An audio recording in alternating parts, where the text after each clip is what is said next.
National statistical office द्वारा जारी किए गए आंकड़ों के अनुसार भारतीय अर्थव्यवस्था पिछले 11 सालों के सबसे निचले स्तर पर 4.2% पर पहुंच गई है। ये दर 2018-19 में दर्ज की गई दर से भी करीबन 2% नीचे है। पर कोरोना महामारी के दौरान आर्थिक मंदी की बात कोई नई बात नहीं है। पर ऐसे में अगर मैं आपसे ये कहूं कि ये विकास दर पिछले साल की है, तो आपकी प्रतिक्रिया क्या होगी? मेरा नाम विक्रांत है और आज की इस वीडियो में हम यही बात करने की कोशिश करेंगे कि बदलते वक्त के साथ किस तरह कोरोना के नए पहलू भी हमारे सामने उभर कर आ रहे हैं। हाल ही में जारी किए गए आंकड़े भारतीय अर्थव्यवस्था की साल 2019-20 की स्थिति को दर्शाते हैं, जो कि कोरोना महामारी से लगभग एक साल पहले की बात है। हम सबको साल 2008 की आर्थिक महामंदी याद है, जिसने विश्व भर की अर्थव्यवस्थाओं को बर्बाद करके रख दिया था। ऐसे में भारतीय अर्थव्यवस्था उसका सामना इसलिए कर पाई थी क्योंकि साल 2003 से साल 2007 के बीच में भारतीय अर्थव्यवस्था की विकास दर करीबन 8% रही थी। पर अब की बार हम एक कमजोर इकोनॉमी और उससे भी कमजोर पब्लिक फाइनेंसेस के साथ इस महामंदी का सामना कर रहे हैं। Centre for monitoring Indian economy के अनुसार भारत में कुल बेरोजगारी करीबन 24% को पार कर गई है। 24 मई को समाप्त हुए सप्ताह में जहां शहरी बेरोजगारी करीबन 23% के आसपास आकी गई, वहीं ग्रामीण बेरोजगारी 25% को पार कर गई है। इसका अर्थ ये हुआ कि ग्रामीण इलाकों में हर 4 में से एक कामगार बेरोजगार है। CMIE ने पहले ही अपने डेटा में ये बताया था कि अप्रैल में भारत में करीबन 12.5 करोड़ लोग बेरोजगार हैं। एक नई रिपोर्ट के अनुसार 1 अप्रैल से लेकर अब तक करीबन 28 लाख लोगों ने अपना प्रोविडेंट फंड का पैसा निकाला है। निकासी में ऐसी वृद्धि एक बड़े खतरे का संकेत हो सकती है, क्योंकि एक महामारी के दौरान ये लोग ना तो अपना पैसा प्रॉपर्टी खरीदने के लिए निकाल रहे हैं और ना ही अपने बच्चों को विदेशों में पढ़ाने के लिए। इसी महीने गोल्डमैन सैक्स ने भी भारतीय अर्थव्यवस्था में जून क्वार्टर में 45% की गिरावट की बात कही थी। इसका अर्थ ये है कि 1980 के बाद पहली बार भारतीय अर्थव्यवस्था सिकुड़ेगी।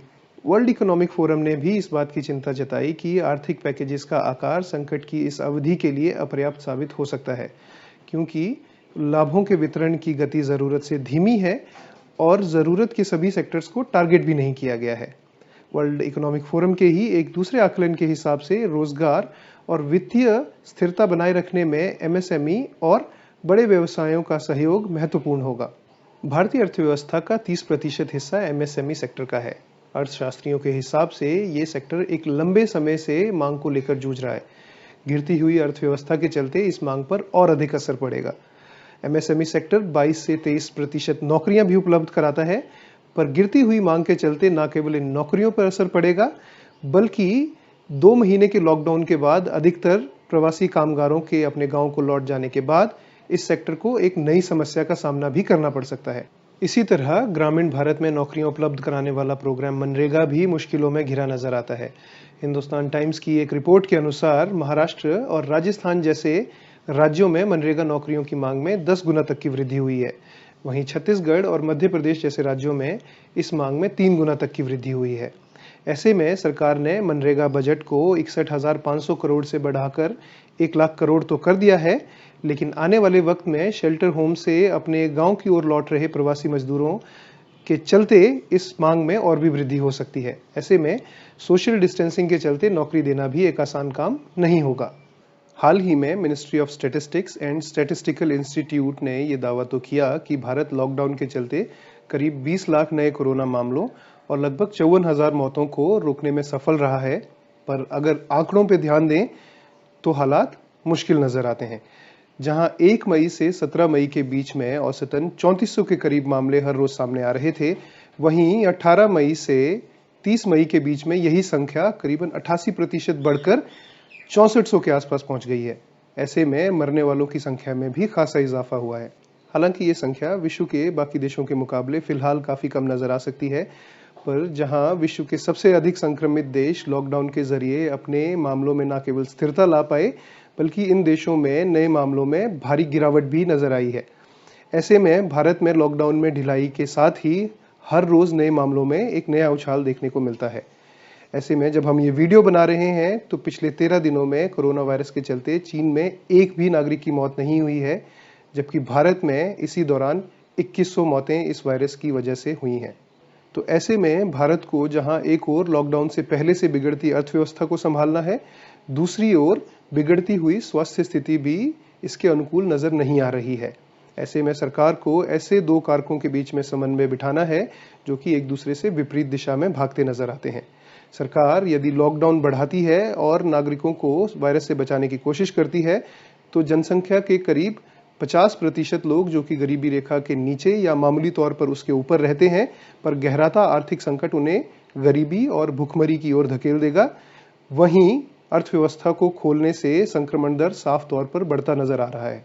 तो लॉकडाउन को खोलने की सरकार की अपनी मजबूरियां हो सकती हैं और ये एक कुएं और खाई में से चुनाव करने जैसा है।